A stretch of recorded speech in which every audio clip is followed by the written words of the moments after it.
میں ایک حدیث سے پاک عرض کر کے ول دوبارہ ہی مفہوم دوڑنا چاہنا موصول ہو. علماء کرام تشریف فرما, مفتیان اسلام چلوا کر اور دین کو سمجھن والے اور سارے گال کو سمجھو.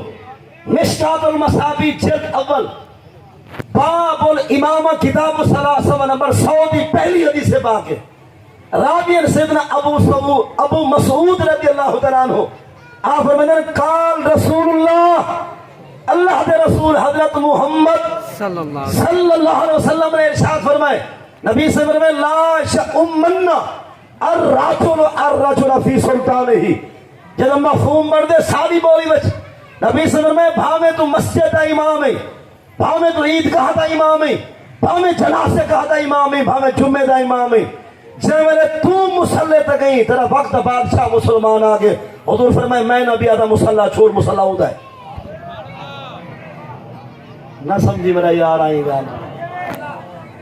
مسجد دا امام ہے, بھاوے عید گاہ دا امام ہے, بھاوے جنازے گاہ دا امام ہے, بھاوے جمعے دا امام ہے, بھاوے عید دا ہے, بھاوے پنج کرنا نماز دا ہے, تو مسلح تک گئی اپنا کلمہ پڑھتا ملک دا بادشاہ آگے. حضور فرمائے وہ مقتدی نہیں وہ مقتدا ہے.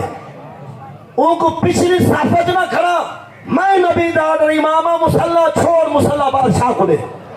نماز بھی خود پڑھاوے, جمعی عیدہ بھی جنازے بھی.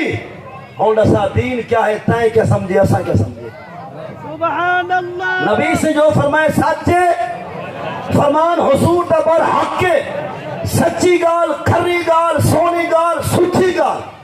نبی سے کیا فرمایا جب وقت دا بادشاہ ہوئے او مسلمان بادشاہ, مسلمان دا بادشاہ او چھائے گلے آوے, مسجد ہو کڑے لو, محراب ہو کڑے, ممبر بھی ہو کڑے, مسلح بھی ہو کڑے, تقریر بھی وہ کرے, خطبہ بھی بادشاہ دے وے, مسائل بھی بادشاہ دے سے. یعنی میں یہ سمجھے حدیث کو لو جنا تو ہادے کام کر سکتے خدا دا کام کیوں نہیں کرے گا. وہ وہی نہ سکو اور انہوں جہاں بادشاہ سا گلے دے بدے تیرا روح ہے گولن دا سا کو باقی کچھ نہیں چاہیے.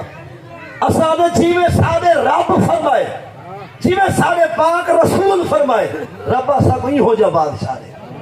تیرا جمعہ ہی پڑھاوے, عیدہ ہی پڑھاوے, جنازہ بھی پڑھاوے, نال پانچ کانا نماز بھی مسلح پہ کھڑ کے حضور امت کو آپ پڑھاوے. یا رسول اللہ